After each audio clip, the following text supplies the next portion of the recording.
ആരാധനകൾക്ക് മുൻപിൽ, നമ്മുടെ ജീവിതത്തിലെ പ്രശ്നങ്ങൾക്ക് മുൻപിൽ അത് തുറക്കുന്ന ഒരു ദൈവമുണ്ട്. ഞാൻ പറഞ്ഞു വന്നത് മനസ്സിലായോ? ഇന്ന് രാത്രി ഒന്നുകൂടെ അതിന് വിശദമായി ഞാൻ പറയാം. യോശുവയുടെ പുസ്തകം 6-ാം അധ്യായം 16-ാം വാക്യം. 7-ാം പ്രാവശ്യം പുരോഹിതന്മാർ കാഹളം ഊതിയപ്പോൾ യോശുവ ജനത്തോട് പറഞ്ഞതെന്തെന്നാൽ, ആർപ്പിടുവീൻ. ആമേൻ. 7-ാം പ്രാവശ്യം പുരോഹിതന്മാർ കാഹളമൂതിയപ്പോൾ യോശുവ ജനത്തോട് പറഞ്ഞു, ആർപ്പിടുവീൻ. പുതിയ നിയമ ബന്ധക്കോസ് ദൈവമക്കളോട്, പുതിയ നിയമ സഭയോട് ദൈവത്തിന് പറയാനുള്ള ഇത്രയേ ഉള്ളൂ. നിങ്ങൾ വാളും പരിചയ കുന്തമൊന്നും എടുക്കണ്ട കേട്ടോ.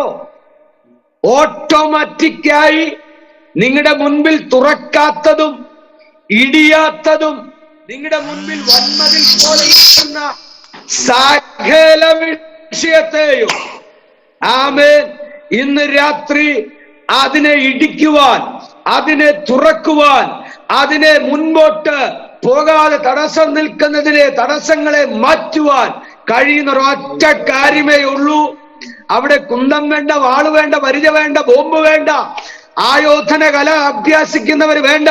നിന്റെ അധരങ്ങളെ തുറന്ന്, വിസ്താരത്തിൽ തുറന്ന് ദൈവത്തെ സ്തുതിക്കാൻ തയ്യാറായ ഇന്ന് രാത്രി എരികോ മതിൽ ഇടിഞ്ഞതുപോലെ ചില മതിലുകൾ ഇടിയാനിടയാകും. ഓ, യേശുവിന്റെ നാമത്തിൽ ജയമിടുകയാ. ഉടവരവ ശന്തൽ പൗഡമാന ഘടകസി രഗജനാരഗതേ ഉടവാരഗതാരികനാരവലവ ശന്തൽ പൗഡമാന ഘടക. ആമേൻ, ഹല്ലേലൂയ. നോക്കണം, ആ ദൈവത്തിന്റെ സാന്നിധ്യമാണ് നിങ്ങൾ ഇരിക്കുന്ന റൂമിനകത്തുള്ളത്. ഞാൻ ഒരു കാര്യം മാത്രമേ പറഞ്ഞോളൂ. വാതിലുകൾക്ക് സ്തുതി എന്ന് പേരാകണമെങ്കിൽ ആ സ്തുതിക്കുന്നവൻ നിന്റെ വീട്ടിൽ ഉണ്ടാകണം, പ്രാർത്ഥിക്കുന്നവൻ നിന്റെ വീട്ടിൽ ഉണ്ടാകണം, ആരാധിക്കുന്നവൻ നിന്റെ വീട്ടിൽ ഉണ്ടാകണം. ആമേൻ. ആ വാതിൽ പിന്നെ കാണുന്നവരെന്ത് പറയും? സ്തോത്രം. ഇവിടെ യോശുവ, ഞാൻ അതിനെ പറ്റൊന്നും വിശദീകരിക്കാൻ സമയമില്ലാത്തതുകൊണ്ട് അങ്ങോട്ടൊന്നും പോകുന്നില്ല. ഇപ്പൊ തന്നെ അരമണിക്കൂറായി. സ്തോത്രം. യോശുവ ജനത്തോട് പറഞ്ഞ ഒറ്റ കാര്യമാണ്, പുരോഹിതന്മാർ കാഹളമൂതിയപ്പോൾ ജനത്തോട് പറഞ്ഞു, നിങ്ങൾ എന്ത് ചെയ്യണം? ആർപ്പിടുവീൻ. ആമേൻ. എന്നിട്ട് പറഞ്ഞ അടുത്തൊരു പദമുണ്ട്, യഹോവ യഹോവ പട്ടണം നിങ്ങൾക്ക് തന്നിരിക്കുന്നു. യഹോവ പട്ടണം നിങ്ങൾക്ക് തന്നിരിക്കുന്നു. ആമേൻ. കേട്ടോ ഷൈബാസേ, ആർപ്പിട്ട ചില പട്ടണം ദൈവം തരും. അവൻ ദൈവം പറയുന്നു, ഗ്രാമത്തിൽ നിന്ന് പട്ടണത്തിലേക്ക് ദൈവം കൊണ്ടുവരാൻ ഉദ്ദേശിക്കുന്നുണ്ട്. സ്വത്രം. ഗ്രാമത്തിന്റെ സ്ഥിതിഗതികളിൽ നിന്ന്, സാഹചര്യങ്ങളിൽ നിന്ന് പട്ടണത്തിലേക്ക് ദൈവം കൊണ്ടുവരാൻ ആഗ്രഹിക്കുന്നത്. ഇന്ന് രാത്രി ദൈവാത്മാ ദൂത് പറയുക, അത് ചില പട്ടണം പിടിച്ചെടുത്ത കൊണ്ടുവരുന്നേ.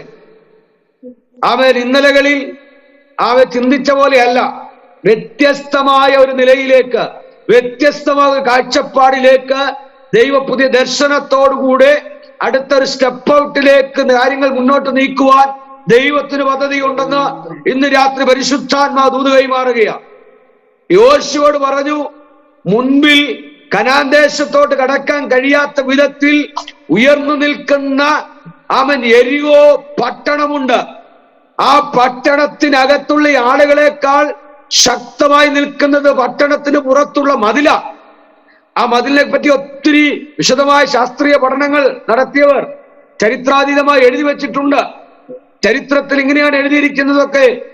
16 രഥങ്ങൾ ഒരുമിച്ച് ഒരേ സമയത്ത് സഞ്ചരിക്കാൻ മാത്രം വീതിയുള്ള ഒരു വൻ മതിലിന്റെ മുകളിലൂടെ സഞ്ചരിക്കാൻ കഴിയുന്ന നിലയിലാണ് അതിലെ പാതകൾ ഒരുക്കിയിരിക്കുന്നത്. അങ്ങനെയാണെങ്കിൽ എന്നെ കേൾക്കുന്ന പ്രിയപ്പെട്ടവരെ, അതിന്റെ വീതിയും അതിന്റെ ഉയരവും അതിന്റെ ദൃഢതയും നമ്മൾ നോക്കിയാൽ ഇന്നത്തെ ടെക്നിക്കൽ പരമായിട്ടുള്ള ബോംബ് വെച്ച് തകർക്കാൻ തന്നെ വലിയ പ്രയാസമാണ്. പക്ഷേ എന്നെ കേൾക്കുന്ന പ്രിയപ്പെട്ടവരെ, ആമേൻ, വളരെ ചുരുങ്ങിയ ഉയരം, ചുരുങ്ങിയ ആളുകൾ. ആമേൻ. മോശയോടുകൂടെ ഇറങ്ങിത്തിരിച്ച ജനം 30 ലക്ഷമെങ്കിലും മരുഭൂമിയിൽ വെച്ച് ഒരു സംഹാരതാണ്ഡവം നടന്നു. ഓർമ്മയുണ്ടല്ലോ എല്ലാവർക്കും. ആ തലമുറ മുഴുവനെ എന്ത് ചെയ്തു? കൊന്നുകളഞ്ഞു. നെക്സ്റ്റ് ജനറേഷനാ. അതിന്റെ കണക്ക് പറയുന്നത് ഏകദേശം 5 ലക്ഷം 6 ലക്ഷം ജനമാണെന്നാ പറയുന്നത്. ഈ 6 ലക്ഷം ജനം ഒരുമിച്ച് ആർപ്പിട്ടപ്പോൾ ആമേൻ ഒരു മതിൽ അവിടെ ഇന്ന് രാത്രി മീറ്റിംഗിനകത്ത് എന്നെ കേൾക്കുന്ന പ്രിയപ്പെട്ടവരെ, ആരും കാണാതെ, ആരും കേൾക്കാതെ, ആരും അറിയാതെ ഇരുന്നു കൊണ്ട് ദൈവസനിൽ നിലവിളിക്കുന്ന, പ്രാർത്ഥിക്കുന്ന, ദൈവത്തെ സ്തുതിക്കുന്ന, ആത്മാവിൽ ആരാധിക്കുന്ന ദൈവമക്കളോട് ഞാൻ പറയട്ടെ, മതിലുകളെ ഇടിക്കുവാൻ എന്റെ ദൈവത്തിന് ശക്തിയുണ്ട്.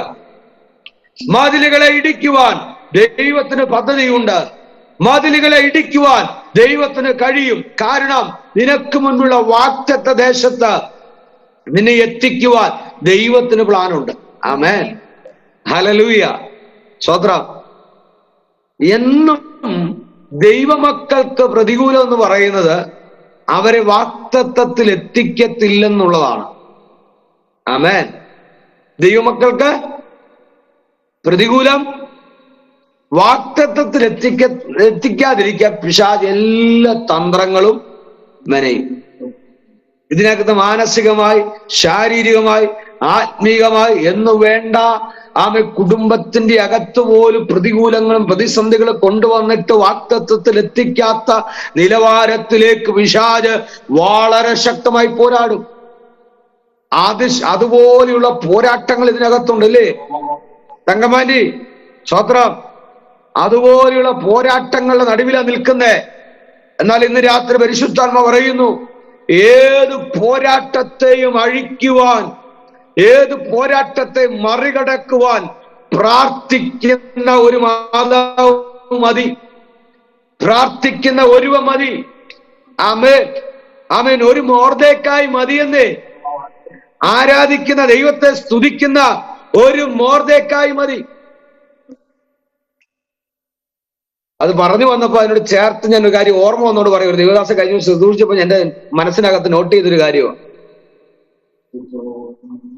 മൊർദെഖായി പ്രാർത്ഥിക്കുന്നു, ഹാമാൻ പദ്ധതിയിടുന്നു യഹൂദന്മാരെ മുഴുവൻ തട്ടിക്കളയാൻ. ഉൽപ്പത്തി പുസ്തകത്തിൽ ഞാൻ ഒരു പ്രാവശ്യം ക്ലാസ് എടുത്തപ്പോൾ പ്രസംഗിച്ചപ്പോഴോ ഞാൻ പറഞ്ഞ കാര്യം എനിക്ക് ഓർമ്മയുണ്ട്. ഒരു ഉപവാസപാത്രത്തിലാന്ന് തോന്നുന്നു. യഹൂദ എന്ന് പറഞ്ഞാൽ സ്തുതി എന്നാണ് അർത്ഥം. അല്ലയോ ഹാമാനെ, നീ ഇനി എത്ര ഡേറ്റ് കുറിച്ചാലും, നീ ഇനി എത്ര പദ്ധതി ഒരുക്കിയാലും യഹൂദന്മാരെ തകർക്കാൻ കഴിയില്ല. കാരണം അതിന്റെ അർത്ഥം സ്തുതി എന്നാ. കേട്ടോ? ഷൈബാസേ, അങ്ങനെയല്ലേ? സ്തോത്രം. ഇതിനകത്ത് ലിൻഡ സിസ്റ്ററെ പരിശുദ്ധാത്മ പറയുന്നു, നീ സ്തുതിക്കാൻ തുടങ്ങുമ്പോ ദൈവത്തിന്റെ കരം നിനക്ക് വേണ്ടി വെളിപ്പെടും. കഴുമരം ഒരുക്കിയവൻ പോലും ജയിക്കുകയല്ല അതിനെ. ഇതിനകത്ത് പരിശുദ്ധാത്മ ആ ഒരു ലെവലിലോട്ട് കൊണ്ടുപോകുന്നുണ്ട്.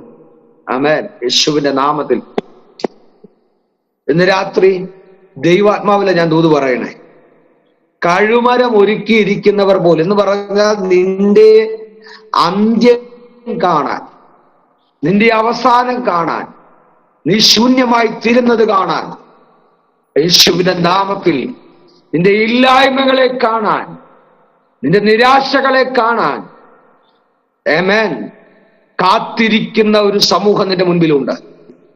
ആമേൻ. പരിശുദ്ധാത്മാവിന്റെ കഴിഞ്ഞ ആഴ്ചയിൽ ഇതേ അനുഭവത്തിലൂടെ നീ കടന്നുപോയി. യേശുവിന്റെ നാമത്തിൽ, യേശുവിന്റെ നാമത്തിൽ, യേശുവിന്റെ നാമത്തിൽ ഇന്ന് രാത്രി പരിശുദ്ധാത്മാ ദൂത് പറയുകയാണ്. ആമേൻ. കഴിഞ്ഞ ബുധനാഴ്ച ആമേൻ ഇതേ അവസ്ഥയിലൂടെ കടന്നുപോയ സാഹചര്യം പരിശുദ്ധാത്മ കാണുകയാണ്. ഇന്ന് രാത്രി വിശ്വസിക്കാൻ തയ്യാറാണെങ്കിൽ ദൈവാത്മാവിൽ ദൂത് കൈമാറുന്നു. ആമേൻ. അതിൻ്റെ അകത്ത് പ്രവർത്തിക്കുന്ന ദൈവശക്തനാണ്. യെസ്. നിന്റെ തകർച്ച കാണാൻ നിനക്ക് എതിരായിട്ട് കഴുമരം ഒരുക്കുന്നത് പോലെ ഈ കുടുംബത്തിന്റെ മരണം കാണാൻ, ഇതിന്റെ അസ്തമനം കാണാൻ ആമേൻ പോരാടി നിൽക്കുന്ന മണ്ഡലങ്ങളിൽ പരിശുദ്ധാത്മ പറയുക. ആമേൻ അവിടെ കരഞ്ഞതും നിലവിളിച്ചതും സങ്കടപ്പെട്ടത് പരിശുദ്ധാത്മ കാണുന്നു. എന്നാൽ ഇന്ന് രാത്രി ദൈവാത്മ പറയുന്നു, പ്രാർത്ഥിക്കുന്ന ഒരു മൊർദെഖായി ഉണ്ടെങ്കിൽ എസ്തേറിന് വേണ്ടി ചെങ്കോല് നീട്ടുന്ന ഒരു രാജാവുണ്ട്. ആമേൻ പ്രാർത്ഥിക്കുന്ന ഒരു മൊർദെഖായി ഉണ്ടെങ്കിൽ ആമൻ സ്തുതിക്കുന്ന യഹൂദനെ തകർക്കാൻ ആർക്കും കഴിയുകയില്ല, സ്തുതിക്കുന്നവനെ ഒതുക്കാൻ ആർക്കും കഴിയുകയില്ല.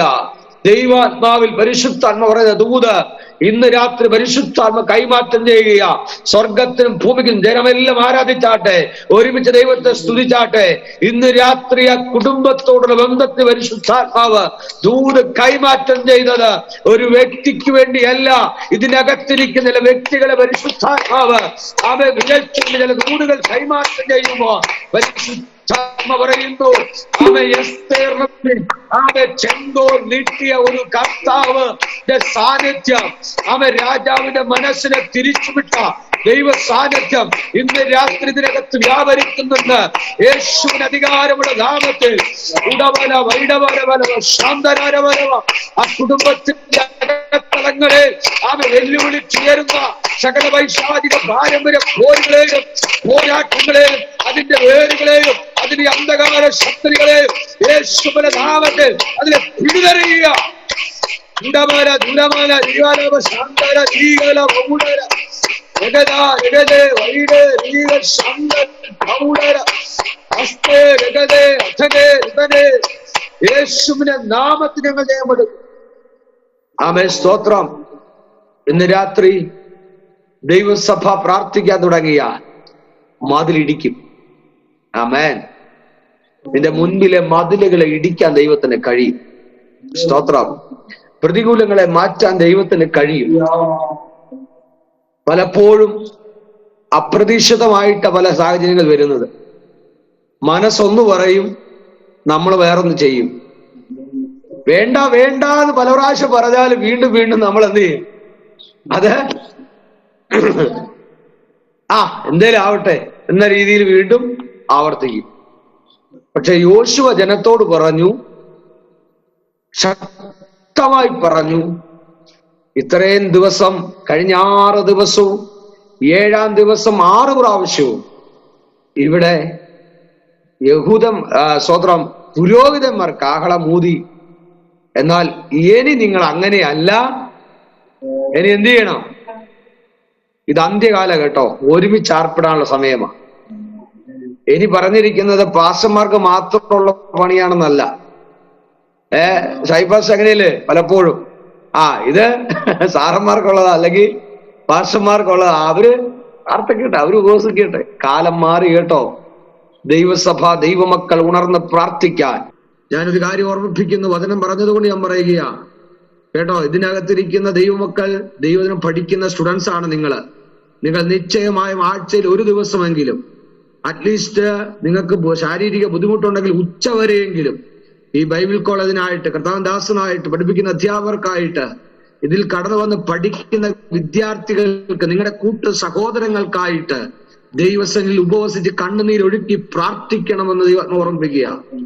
ആമെ തകർക്കാൻ പിശാച് മുന്നിൽ നിൽക്കുമ്പോൾ, ഒതുക്കാൻ പിശാച് മുന്നിൽ നിൽക്കുമ്പോൾ ഇതിന്റെ വിശാലതയിലേക്ക് വരുത്താതെ വണ്ണം അവൻ കർത്താവദാസന് ഒത്തിരി വിഷനുണ്ട്.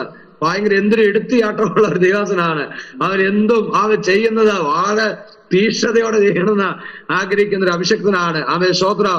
അവൻ നഷ്ടമൊന്നും നോക്കുന്നില്ല, ലാഭമൊന്നും നോക്കുന്നില്ല, ഒന്നും നോക്കാതെ പ്രവർത്തിക്കുന്ന ദൈവദാസനാണ്. സ്തോത്രം. പലതും എന്തിനാന്ന് പോലും ചിന്തിക്കുന്നവര് അല്ലേ ബിസിനസ് സ്തോത്രം. പലതും ഇതൊക്കെ ആവശ്യം ഉണ്ടോന്ന് പോലും നമ്മൾ ചിന്തിച്ചു പോകും. പക്ഷേ അത്രമാത്രം കർത്താവിന് വേണ്ടി പ്രയോജനപ്പെടുന്ന ആമേൻ ഈ പ്ലാറ്റ്ഫോമിലിരിക്കുന്ന, ഈ മീഡിയക്കകത്തിരിക്കുന്നവരോട് ഞാൻ പറയുന്നു, ഈ കാലഘട്ടത്തിൽ നിങ്ങളുടെ പ്രാർത്ഥന അറ്റ്ലീസ്റ്റ് ആഴ്ചയിൽ ഒരു ദിവസമെങ്കിലും 1 മണിക്കൂറെങ്കിലും ഒരുമിച്ച് കൂടി പ്രാർത്ഥിക്കാനായിട്ട് സമയം വേർതിരിച്ച് ഉപവസിച്ച് പ്രാർത്ഥിച്ച, ഞാൻ പറഞ്ഞല്ലോ ശാരീരിക ബുദ്ധിമുട്ടുള്ളവർ അറ്റ്ലീസ്റ്റ് ഉച്ചവരെയെങ്കിലും ഇരുന്ന് പ്രാർത്ഥിക്കാൻ തയ്യാറായാൽ ഇതിനെ സ്തുതിക്കാൻ മാറ്റം വരുത്തുമെന്നും ആമേൻ ഇതിനെ തകർക്കുന്ന വൈശാചിക മണ്ഡലത്തെ ഇടിച്ചു കളയുമെന്നും ദൈവത്തിന്റെ ആത്മാദൂത് കൈമാറുകയാണ്. സഹോദരാ, ഹല്ലേലൂയ. ഇന്ന് രാത്രി ആ ദൈവ സാന്നിധ്യത്തിനകത്തുണ്ട്. ആ പരിശുദ്ധാത്മ നമ്മോട് സംസാരിച്ചുകൊണ്ടിരിക്കുക. ആമേൻ, സ്തോത്രം. അപ്പോൾ ദൈവത്തിന്റെ വചനം ഇവിടെ പറയുന്നു, പുരോഹിതന്മാർ കാഹളം ഊതട്ടെ. യോശുവ ജനത്തോട് പറഞ്ഞു, നിങ്ങള് ആർപ്പിടുവിൻ, യഹോവ പട്ടണം നിങ്ങൾക്ക് തന്നിരിക്കുന്നു. സ്തോത്രം. യഹോവ പട്ടണം നിങ്ങൾക്ക് തന്നിരിക്കുന്നു. ഇന്ന് രാത്രി ദൈവാത്മാ പറയുന്നു, ചിലതൊക്കെ തന്നു കഴിഞ്ഞു. ഇവിടെ ഇത് പറയുമ്പോൾ എന്നെ ചിന്തിപ്പിച്ച മറ്റൊരു ചിന്ത ഇങ്ങനെയാണ്. ഈ ജനത്തോട് പറയുമ്പോൾ ഈ വന്മതിൽ അങ്ങനെ തന്നെ നാച്ചുറലായിട്ട് നിൽക്കുകയാണ്. ഒന്ന് ചിന്തിച്ചു നോക്കിക്കേ, എത്ര പേര് അങ്ങനെ ചിന്തിച്ചിട്ടുണ്ട്? ഈ വന്മതിൽ നാച്ചുറലായിട്ട് അവർക്ക് തൊടാവുന്ന രീതിയിൽ, അവർക്ക് തള്ളി നോക്കാവുന്ന രീതിയിൽ, അവർക്ക് ഇടിച്ചു നോക്കാവുന്ന രീതിയിൽ, അവരുടെ കുന്തം കൊണ്ട് കുത്തി നോക്കാവുന്ന രീതിയിൽ അവിടെ തൊട്ട് ചേർന്ന വന്മതിൽ അങ്ങനെ നിൽക്കുകയാണ്. ഇങ്ങനെ ഒരു സാഹചര്യം നിങ്ങളുടെ വീട്ടിലുണ്ടെങ്കിൽ നിങ്ങൾ എന്തു പറയും? ഓ, ഈ പുള്ളിക്ക് ഒരു പണിയില്ല, മനുഷ്യൻ ഇതുപോലെ കഷ്ടപ്പെടുമ്പോ, ഇതുപോലെ പ്രതിസന്ധിക്കകത്ത് പോകുമ്പോഴായി പുള്ളി പറയണത് തന്നിരിക്കുന്നത്. കഴിഞ്ഞ 6 ദിവസമായി വട്ടം ചുറ്റുക. നിങ്ങൾ ചിന്തിച്ചു നോക്കിയേ, ഞാൻ എത്ര ഉപവസിച്ചതാ? 21/7/3. അങ്ങനെ നിൽക്കുമ്പോഴും വൻമതിൽ മതിലായി നിൽക്കുമ്പോഴും യോശുവ പറയുകയാണ്, വിശ്വാസത്തിന്റെ ദൈവിക ദൂത് വിളിച്ചു പറയുക, ഇത് നിനക്ക് തന്നു. ആമേൻ, സ്തോത്രം. ആമേൻ.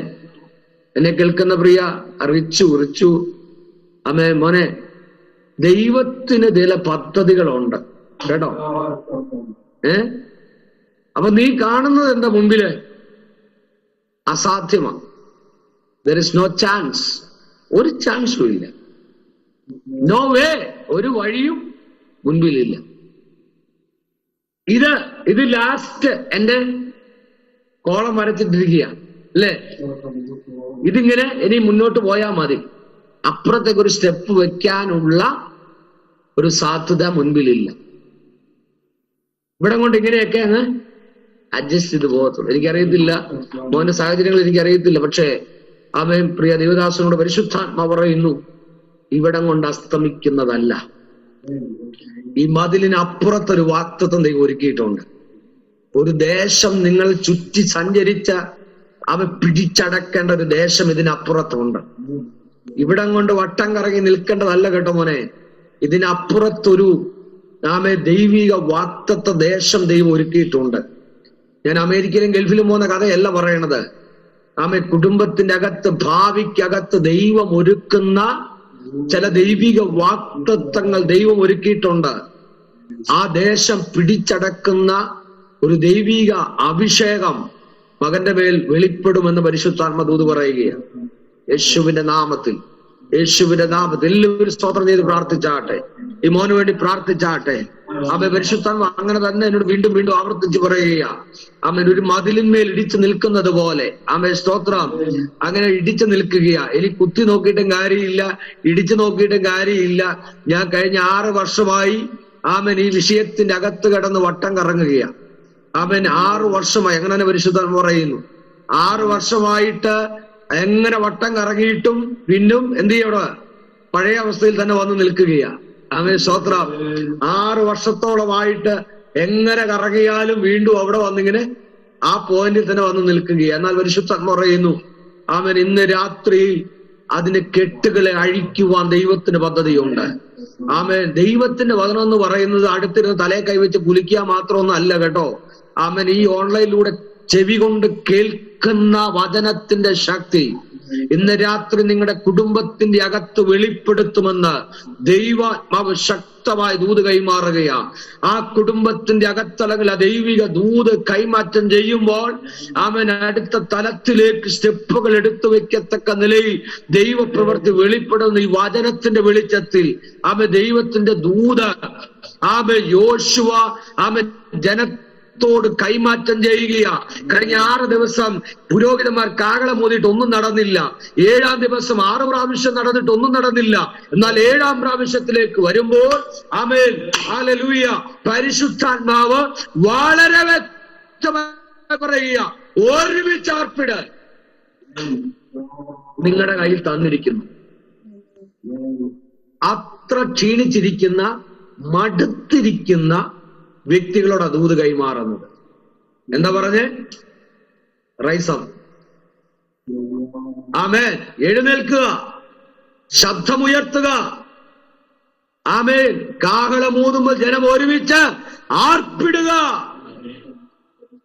മതിൽ പിടിച്ചെടുക്കും, മതിൽ പിടിച്ചെടുക്കും, ആമേൻ, ദേശം പിടിച്ചെടുക്കും, പട്ടണം പിടിച്ചെടുക്കും, വാഗ്ദത്തത്തിലേക്ക് സ്റ്റെപ്പ് എടുത്ത് വെക്കുമെന്ന്. സ്തോത്രം. ഞാൻ അതിനകത്ത് വേറൊരു കാര്യം ചിന്തിച്ചു. ഈ ശക്തമേറിയ ഉറപ്പോടെ നിൽക്കുന്ന ഈ വലിയ മതിൽ അല്ലേ, എന്തുകൊണ്ട് മതിലിടിഞ്ഞപ്പോൾ അതിന്റെ ചുറ്റിലും വട്ടത്തിൽ ആ മതിലിന്റെ പുറത്ത് നിൽക്കുന്ന ജനത്തിന് മേലെ വീണില്ല? ഇത് അകത്തോട്ടല്ലേ വീണേ? ഇത്രയും വലിയ മതിലിടിഞ്ഞ് വീഴുമ്പോ ഒരു കല്ലെങ്കിലും തെറിച്ച് ഇവരുടെ മേത്ത് വീഴാമായിരുന്നു. സ്തോത്രം. ആമേൻ. ദൈവാത്മാവ് അതിനകത്ത് പറയുന്ന ഒരു കാര്യം ഇങ്ങനെയാ, മുൻപിലെ പ്രതിസന്ധി വീഴുമ്പോ നിന്നെ സൂക്ഷിക്കുവാൻ കരുതുവാൻ ദൈവത്തിന് കഴിയും. ഹല്ലേലൂയ.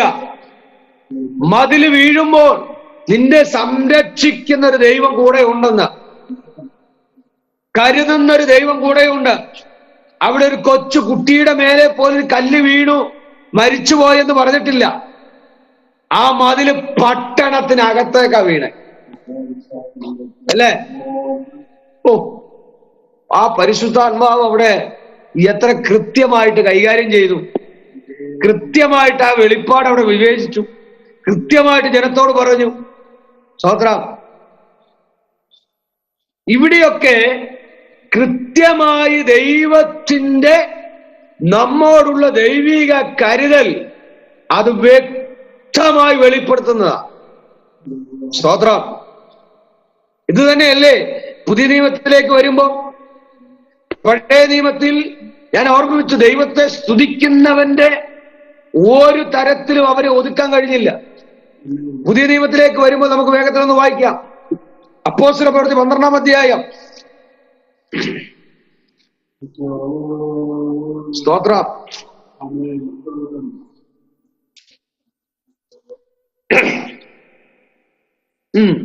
അപ്പോസ്തലപ്രവൃത്തി 12-ാം അധ്യായം അതിന്റെ 6-ാം വാക്യം. ഹെരോദാവ് അവനെ ജനത്തിന്റെ മുൻപിൽ നിർത്തുവാൻ ഭാവിച്ചതിന്റെ തലേ രാത്രിയിൽ. നോക്കണം, ഹേരോദാവ് അവനെ ജനത്തിന്റെ മുൻപിൽ നിർത്തുവാൻ ഭാവിച്ചതിന്റെ തലേ രാത്രിയിൽ പത്രോസ് 2 ചെങ്ങലയാൽ ബന്ധിക്കപ്പെട്ടവനായി 2 പടയാളികളുടെ നടുവിൽ ഉറങ്ങുകയായിരുന്നു. പത്രോസ് 2 ചങ്ങലയാൽ ബന്ധിക്കപ്പെട്ടവനായി പടയാളികളുടെ നടുവിൽ ഉറങ്ങുകയാണ്. പത്രോസ് ഉറങ്ങിയതിന് ഒരു കാര്യമുണ്ട് കേട്ടോ. ഇന്നിവിടെ ഇതിനകത്ത് ഭയപ്പെട്ടിരിക്കുന്നവരോട് ഞാൻ ഒരു കാര്യം പറയട്ടെ. ഈ പല പ്രശ്നത്തിനും കാരണം ഇതൊക്കെ തന്നെ. ദൈവത്തിന്റെ വാഗ്ദത്തത്തെ കുറിച്ച് യാതൊരു ബോധ്യവും. ഇന്നിപ്പോ ഞാനൊരു ദൈവിക ദൂത് പ്രിയ മോനോട് പറഞ്ഞു, അല്ലെ മോളോട് പറഞ്ഞു, ഇവിടുത്തെ ഈ ഡിവിസിനോട് പറഞ്ഞു. അതിനെപ്പറ്റി ഒരു ഓർമ്മയില്ല. നാളെയല്ല മറ്റന്നാൾ ഒരു പ്രതിസന്ധി വരട്ടെ, അയ്യോ ഞാൻ ഇതോടെ നശിച്ചു, പിന്നെ ഉറക്കമില്ല, പിന്നെ പട്ടിണിയാ, പിന്നെ ആകെ ആകുലതയാ. പക്ഷേ പത്രോസിനോട് പറഞ്ഞു, ഇങ്ങനെയായിരുന്നു, പത്രോസ് പത്രോസേ, നീ പറഞ്ഞേ, അൺമ്യൂട്ട് ചെയ്ത് പറ. പത്രോസേ, നീ പാറയാകുന്നു. അതല്ല, വേറൊരു കാര്യമുണ്ട്. നീ വടി നടക്കും, മറ്റൊരുത്ത നിന്റെ കൈ പിടിച്ച് നിന്നെ നടത്തും. മനസ്സിലായോ? ഓർമ്മയുണ്ടോ? അപ്പൊ ദൈവത്തിന്റെ ഒരു വാഗ്ദത്ത ദൂത് പത്രോസിന്റെ മേൽ കിടപ്പുണ്ട്. ഇവിടെ പത്രോസ് കിടന്നുറങ്ങുന്നതിന് കാരണമുണ്ട്. സമയമൊന്നും ആയിട്ടില്ല. എന്റെ വാഗ്ദത്ത നിവൃത്തിയാവാതെ തൊടാൻ പറ്റില്ല. ഇന്ന് രാത്രി മുതൽ ഇവിടെ ഇരിക്കുന്ന എല്ലാവരോടും ഞാൻ പറയട്ടെ, ഏത് പ്രതിസന്ധി വന്നാലും, എത്ര അനർത്ഥങ്ങൾ വന്നാലും, എത്ര രോഗങ്ങൾ വന്നാലും, ഏതെല്ലാം കഷ്ടതകൾ നിങ്ങളുടെ ജീവിതത്തിനകത്ത് വന്നാലും, പരിശുദ്ധാത്മ പറയുക, എന്റെ ഉള്ളിൽ എന്നോട് ഞാൻ ജനിക്കുന്നതിന് മുൻപ് അല്ല ഞാൻ ജനിച്ചതിന് ശേഷം അഭിഷക്തന്മാരിലൂടെ ദൈവത്തിന്റെ വചനത്തിലൂടെ എന്നോടൊരു ദൂത് പറഞ്ഞിട്ടുണ്ട്, എന്നോടൊരു വാഗ്ദത്തം ചെയ്തിട്ടുണ്ട്. സ്തോത്രം. അത് നിവർത്തീകരിക്കാതെ ആമേൻ. അബ്രഹാം ഒരു പണി കാണിച്ചു. ഇത് പറഞ്ഞുകൊണ്ട് ഞാൻ ചേർത്ത് പറയുകയാണ്, ഞാൻ അത് എടുക്കണമെന്ന് വിചാരിച്ചതല്ല. അബ്രഹാം ഒരു പണി കാണിച്ചു. ഉൽപ്പത്തി പുസ്തകം 12-ാം അധ്യായത്തിൽ അബ്രഹാമിനോട് പറഞ്ഞു, ഞാൻ നിന്നെ വലിയൊരു ജാതിയാക്കും, നിന്റെ സന്തതി പെറ്റുപെരുകും, നിന്റെ വാഗ്ദത്ത സന്തതി തന്നെ ദേശം കൈവശമാക്കും, പിടിച്ചടക്കും, ആകാശത്തിലെ നക്ഷത്രങ്ങളെയും കടൽക്കരയിലെ മണലിനെയും നിനക്കെണ്ണുവാൻ കഴിവ് എണ്ണിക്കോ, അത്രയുമാക്കും. ഇതെല്ലാം കേട്ട അബ്രഹാം ആരുടെ വാക്കാ കേട്ടെ? ആരുടെ വാക്കാ കേട്ടെ? പറഞ്ഞേ. വചനം പഠിച്ചവരല്ലേ അതിരിക്കണേ? പറഞ്ഞോ, പറഞ്ഞോ, ഇവിടെ റിച്ചുമോനെ പറഞ്ഞോ, ആരുടെ വാക്കാ കേട്ടെ? ഓമനാന്റി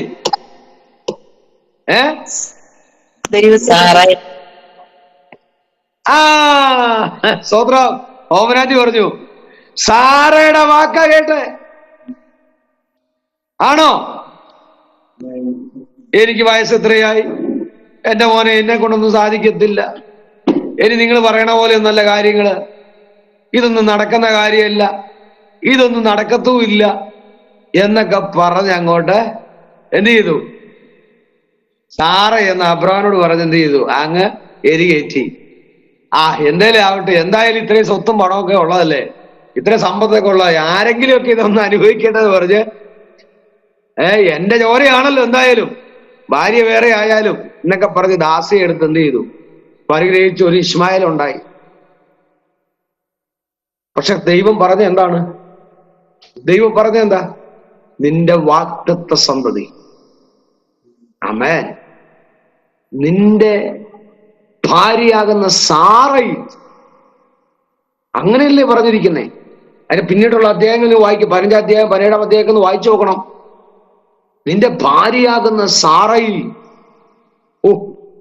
ആ ദൈവിക ദൂത് ഇന്ന് രാത്രി ഇതിനകത്തിരിക്കും. നിങ്ങളെ ഞാൻ ഉറപ്പിക്കുകയാ, ഇന്ന് കേട്ട ദൂത്, അല്ലെ കഴിഞ്ഞ ദിവസങ്ങളിൽ നിങ്ങൾ കേട്ട ദൂത്, ദൈവം നിങ്ങളോട് സംസാരിച്ച ദൂത്, അഭിഷക്തന്മാരിലൂടെ കേട്ട ദൂത് മുറുകെ പിടിച്ചുകൊണ്ട് ഇന്ന് വരുന്ന പ്രതിസന്ധിയെയും, ഇന്നത്തെ ബലഹീനതയെയും, ഇന്നത്തെ ഘടനകളെയും, ഇന്നത്തെ നിങ്ങളുടെ ബാധ്യതകളെയും, കടഭാരത്തെയും, നിങ്ങളുടെ ശാരീരിക ക്ഷമതയെയും നോക്കി അതിനെ ഒരിക്കലും വിലയിരുത്തരുത്.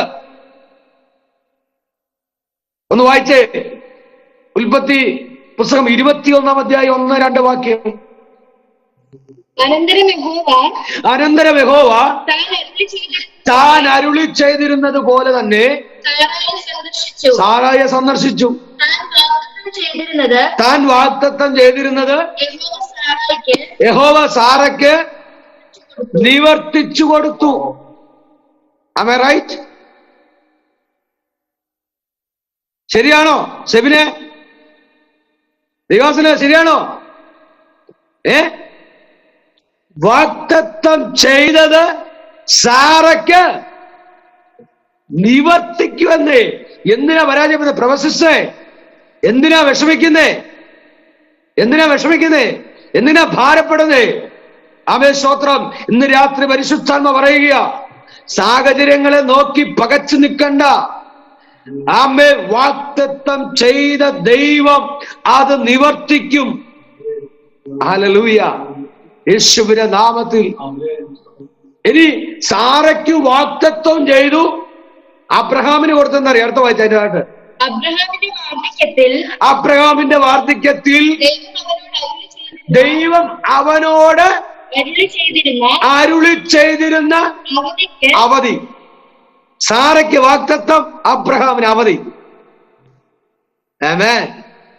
പരിശുദ്ധാത്മ പറയുന്നു, ഇന്ന് രാത്രി ചില അവധികൾ ദൈവം വെച്ചിട്ടുണ്ട്. ഈ അബ്രഹാമിന്റെ അവധി എന്ന് പറയുന്നത് ഹബക്കൂക്ക് പറയുന്നുണ്ട്. എവിടെയാ? 2-ാം അധ്യായം 2-3 വാക്യം വായിച്ചോ. ഇതിനകത്ത് ആരിലെടുത്തെങ്കിൽ വേഗം വായിച്ചോ. നിങ്ങൾക്ക് വായിക്കാം, ഞാൻ കൊച്ചുപിടി ഇരിപ്പുണ്ട് മോള്. ഹബക്കൂക്ക് 2:2-3. യഹോവ എന്നോട് ഉത്തരമരുളിയത് നീ ദർശനം എഴുതുക, ഓടിച്ചു വായിപ്പാൻ തക്കവണ്ണം അത് പലകയിൽ തെളിവായി വരയ്ക്കുക. ദർശനത്തിന് ആമേൻ, ദർശനത്തിന് ഒരവധി വച്ചിരിക്കുന്നു. സ്തോത്രം. അത് സമാപ്തിയിലേക്ക് എത്തുവാൻ ബന്ധപ്പെടുന്നു. സ്തോത്രം. അടുത്ത സമയം തെറ്റുകയുമില്ല. കണ്ടോ, ഈ സമാപ്തിയിലേക്ക് എത്താൻ ബന്ധപ്പെടുമ്പോഴാണ് നമ്മൾ ഈ റൂട്ട് മാറി സഞ്ചരിക്കണേ. ശരിയാണോ? ശരിയല്ലേ? ദൈവിക വാഗ്ദത്തം എത്താ സമയമാകുമ്പോഴാണ് റൂട്ട് മാറി സഞ്ചരിക്കുന്നത്. ഇത് നിർത്തണം കേട്ടോ. ജസ്റ്റിസേ, ആതിര, സുബിൻ, ആമേൻ, സ്തോത്രം. എല്ലാവരോടും ഞാൻ കോമൺ ആയിട്ട് പറയുക, ദൈവിക വാഗ്ദത്തത്തിലേക്ക് എത്താറാകുമ്പോൾ റൂട്ട് മാറി സഞ്ചരിക്കരുത്. റൂട്ട് മാറി സഞ്ചരിക്കുക എന്ന് പറഞ്ഞാൽ നിങ്ങൾ വേറെ ചന്തയിൽ പോയി അല്ലെങ്കിൽ വേറെ വഴി പോയി നല്ല അനുദ്ദേശം, പാടുന്നുണ്ട്, പ്രാർത്ഥിക്കുന്നുണ്ട്, കർത്തവ്യം ചെയ്യുന്നു, എല്ലാം ഉണ്ടെങ്കിലും മനസ്സുകൊണ്ട് പലപ്പോഴും നമ്മൾ അവിശ്വസിച്ചു പോകുകയാണ്, നിരാശപ്പെട്ടു പോകുകയാണ്. മനസ്സുകൊണ്ട് ശരിയോ തെറ്റോ, നടക്കുവോ നടക്കത്തില്ലയോ? ഇന്ന് രാത്രി അതിൽ നിന്നൊരു മടങ്ങി വരവിലേക്ക് ദൈവത്തിന് ആത്മാ ശക്തമായി ഉത്ബോധിപ്പിക്കുക. അതുകൊണ്ട് ദൈവത്തിന്റെ സാന്നിധ്യം ഇന്ന് രാത്രി നമ്മുടെ നടുവിൽ ഉള്ളപ്പോൾ നിരാശപ്പെടരുത്. ഒരവധി ദൈവം വെച്ചിട്ടുണ്ട്, ഒരു ദൈവപ്രവൃത്തി ദൈവം കണ്ടിട്ടുണ്ട്. ഇവിടെ പത്രോസ് കാരാഗ്രഹത്തിൽ കിടന്ന് സുഖമായിട്ട് ഉറങ്ങുകയാണ്. എന്നാൽ നിങ്ങൾ ഒരു കാര്യം ഓർക്കണം, അപ്പുറത്ത് മാളിക മുറിക്കകത്തൊരു പ്രാർത്ഥന നടക്കുകയാണ്. സഭ ശ്രദ്ധയോടെ പ്രാർത്ഥിച്ചു. 5-ാം വാക്യം. ഇങ്ങനെ പത്രോസിനെ തടവിൽ സൂക്ഷിച്ചു വരുമ്പോൾ സഭ ശ്രദ്ധയോടെ അവന് വേണ്ടി ദൈവത്തോട് പ്രാർത്ഥന കഴിച്ചുപോയി. ഇങ്ങനെ പത്രോസിനെ തടവിൽ സൂക്ഷിച്ചു വരുമ്പോൾ സഭ ശ്രദ്ധയോടെ അവന് വേണ്ടി ദൈവത്തോട് പ്രാർത്ഥന. അപ്പോസ്തല പ്രവൃത്തി 12-ാം അധ്യായം 5-ാം വാക്യം. ഇങ്ങനെ പത്രോസിനെ തടവിൽ സൂക്ഷിച്ചു വരുമ്പോൾ സഭ ശ്രദ്ധയോടെ അവന് വേണ്ടി എന്ത് ചെയ്തു? ദൈവത്തോട് പ്രാർത്ഥന കഴിച്ചു പോന്നു. അപ്പോൾ ഒരു മാളിക മുറിക്കകത്ത് ഒരു പ്രാർത്ഥന ഉയർന്നപ്പോൾ, ഒരു സ്തുതി ഉയർന്നപ്പോൾ, ദൈവത്തെ മഹത്വപ്പെടുത്തിയപ്പോൾ, ഒരു കരയുന്നവർ അവിടെ ഉണ്ടായിരുന്നപ്പോൾ, കരഞ്ഞ് നിലവിളിച്ച ദൈവത്തോട് പ്രാർത്ഥിച്ചപ്പോൾ, ഞാനൊരു കാര്യം പറയട്ടെ, ആമേൻ, കാരാഗ്രഹത്തിൽ കിടന്ന പത്രോസിന്റെ അടുക്കൽ ദൂതൻ ഇറങ്ങി വന്നു. ഉറങ്ങുന്ന പത്രോസിനെ എഴുന്നേൽപ്പിച്ചു. 2025 മെയ് മാസം വരാൻ പോകുകയാ. പരിശുദ്ധാത്മ പറയുന്നു, ഉറങ്ങിക്കിടന്ന ചില വാഗ്ദത്തങ്ങളെ തട്ടി ഉണർത്തുന്ന വർഷമാ. അവൻ ഉറങ്ങിക്കിടന്ന വാഗ്ദത്തങ്ങളെ തൊട്ടുണർത്തുന്ന ദിവസങ്ങളാ. ദൈവത്തിന്റെ ആത്മാവ് ആ മണ്ഡലത്തിലേക്ക് നിങ്ങളെ നയിക്കുമെന്ന് പരിശുദ്ധാത്മാവ് ദൂത് കൈമാറുകയാണ്. പൊതുവായി ഞാൻ ദൈവത്തിനോട് പറയട്ടെ, ആമേ കാരാഗ്രഹത്തിനകത്ത് കിടക്കുന്നത് പോലെ, ആമേ കള്ളന്മാരുടെ നടുവിൽ കിടക്കുന്ന പോലെ, പടയാളികളുടെ നടുവിൽ കിടക്കുന്നത് പോലെ, ആമേ പ്രതിസന്ധിക്കകത്ത് കിടക്കുമ്പോ ആമേ 2025 മെയ് മാസത്തിങ്കൽ ദൈവത്തിലെ ദൈവിക ദൂതുകൾ തന്നുകൊണ്ട് വാഗ്ദത്തങ്ങളെ പുറത്തു കൊണ്ടുവരുന്ന മാസമാണെന്ന് പരിശുദ്ധാത്മാവ് ദൂത് കൈമാറുകയാണ്. രക്തദാക്ഷയമെടുക്കുന്നു യേശുവിന്റെ നാമത്തില്. ഇവിടെ സഭ ശ്രദ്ധയോടെ പ്രാർത്ഥിച്ചു. പത്രോസ് എന്ത് ചെയ്തു? പുറത്തു വന്നു. ആമേൻ, സ്തോത്രം.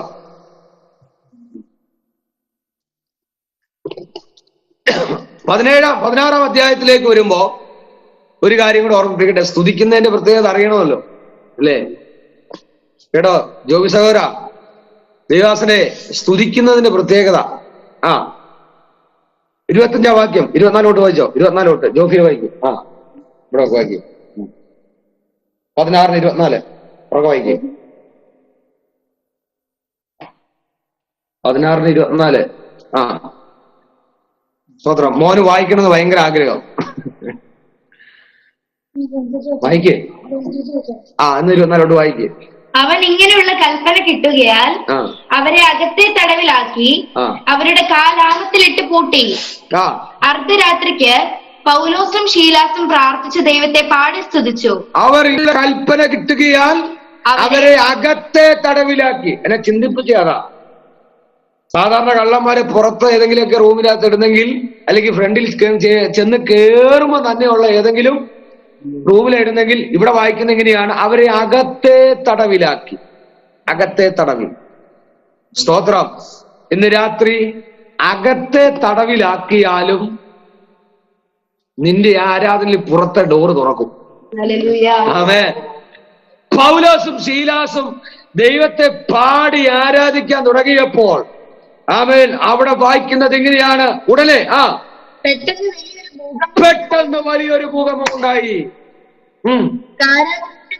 കാരാഗ്രഹത്തിന്റെ അടിസ്ഥാനങ്ങൾ കുലുങ്ങി, വാതിലൊക്കെ തുറന്നു. ആമേൻ. ദൈവാസനെ, ജോബി, ദൈവാത്മ പറയുന്നു ചില കാര്യങ്ങൾ പെട്ടെന്ന് നടക്കും. ചില കാര്യങ്ങൾ പെട്ടെന്ന് ദൈവം ചെയ്യാൻ ആഗ്രഹിക്കുന്നു. കേൾക്കുന്നുണ്ടെന്ന് ഞാൻ വിശ്വസിക്കുന്നു. സ്തോത്രം. ഇന്ന് രാത്രി പരിശുദ്ധാത്മ പറയുക, ആ കുടുംബത്തോടുള്ള ബന്ധത്തിൽ ചില കാര്യങ്ങൾ പെട്ടെന്ന് ദൈവം ചെയ്യുന്ന നിലയിലേക്ക് മാറ്റും. ഇപ്പോൾ ആയിരിക്കുന്ന അകത്തെ തടവറയുടെ അവസ്ഥയാണ്. പുറത്തൊന്നും കാണാൻ കഴിയില്ല എന്ന് പറഞ്ഞ് ഇരുട്ടറയ്ക്കകത്ത് കിടക്കുകയാണ്. കൊടും കുറ്റവാളികളെയാണ് അകത്ത് കൊണ്ട്. ഒരു കാരണവശാലും ഇവന് എന്ത് ചെയ്യരുത്? പുറത്തു വരാൻ പാടില്ല. മാത്രമല്ല, അവിടെ കാരാഗ്രഹ പ്രമാണിയുണ്ട്. സ്തോത്രം. എത്ര പ്രതിസന്ധിക്കകത്തിരുന്നാലും ഇന്ന് രാത്രി പരിശുദ്ധാത്മ പറയുന്നു, അവിടെ പാടി ആരാധിക്കാൻ തുടങ്ങുമ്പോൾ, സ്തുതി പുറത്തു വരാൻ തുടങ്ങുമ്പോൾ, ദൈവത്തെ മഹത്വപ്പെടുത്താൻ തുടങ്ങുമ്പോൾ, അവൻ ഇന്ന് രാത്രി ദൈവത്തിന് ആത്മാ പറയുന്നു, ഇളകാത്തത് ഇളകും, ഉടയാത്തതുടയും, ബന്ധനങ്ങൾ അടിയും, കെട്ടുകൾ പൊട്ടും. അല്പശക്കലുകൾ ഞാൻ ഇവിടെ നിർത്തുകയാ. ആമേൻ. ഞാൻ എടുത്ത ഭാഗത്തിന്റെ ഒരു ഭാഗം മാത്രമേ പ്രസംഗിച്ചിട്ടുള്ളൂ. സ്തോത്രം. ആമേൻ. നിന്റെ വാതിലുകളിൽ സ്തുതി. ആമേൻ. സ്തോത്രം. ഹല്ലേലൂയ. ഇന്ന് രാത്രി ആ ദൈവത്തിന്റെ ആത്മാവ് ശക്തമായി ദൂത് കൈമാറുകയാ. ചില കാലങ്ങളായി ബന്ധിച്ചിരിക്കുന്ന ബന്ധനത്തിനകത്ത് കിടന്നുകൊണ്ട് ആമേ മുൻപോട്ട് പോകാൻ കഴിയാത്ത വിധത്തിൽ ശത്രു ഒതുക്കി നിർത്തിയ മണ്ഡലങ്ങൾ ഇന്ന് രാത്രി ദൈവത്തിന്റെ ആത്മാവ് ശക്തമായ ദൂതിലൂടെ കൈമാറ്റം ചെയ്യുക. ദൂത് പറയുക. ആമേൻ. ആമേൻ. ഹല്ലേലൂയ. ശൂന്യമായി കിടന്നത്, ആമേൻ, സ്വന്തം ഒത്തിരി കാര്യങ്ങൾ നാശമായി കിടന്നത്, ആമേൻ, സ്വത്രം അവിടെ കേട്ടുകൊണ്ടിരുന്നത്, ഇത് നശിച്ചതാ, ഇത് ശൂന്യമാ, ഇത് കൊള്ളത്തില്ല, ഇത് ഉപയോഗപ്രദമല്ല, ആമേൻ, ഇതോടെ അസ്തമിച്ചു, ഇതോടെ തീർന്നെന്ന് പല നിലകളിൽ പറഞ്ഞു വച്ചിരുന്നത്, ഈ കുടുംബത്തിന്റെ ഗതി, ആമേൻ, ഇതോടെ തീർന്നെന്ന് വിധി എഴുതിയ വിധികർത്താക്കൾ മുൻപിൽ നിൽക്കുമ്പോ യെശയ്യാവ് വിളിച്ചു പറയുക, ഇല്ല, ഇസ്രായേൽ ജനമേ, ഇല്ല, നിങ്ങളെ വിളിച്ച ദൈവ വിശ്വസ്തൻ. പൗലോസേ, ശീലാസേ, നീ തീർന്നിട്ടില്ല, നീ റോമിൽ നിൽക്കേണ്ടവനാ. ഓ രവ ശാന്തര രഗന്ധരാരകടക എല്ലാവരും കഥകളെ തുറന്ന് അല്പസംഖ്യക സ്തുതിച്ചാട്ടെ. ഇന്ന് കേട്ട വാക്തത്വ ദൂത് ഇതിനകത്ത് ദൈവത്തിന്റെ ആത്മാവ് നൽകി തന്നത് നമ്മുടെ ജീവിതത്തിനകത്തുള്ള ബന്ധങ്ങൾ അടിയട്ടെ, കൈമേലെ ചങ്ങല അടിയട്ടെ, കാലിലെ യാമങ്ങൾ പൊട്ടട്ടെ. ദൈവത്തിന്റെ ആത്മാവ് അതിശക്തമേറിയ ദൈവിക ദൂതായി ഇന്ന് രാത്രി പുറത്തു വരട്ടെ.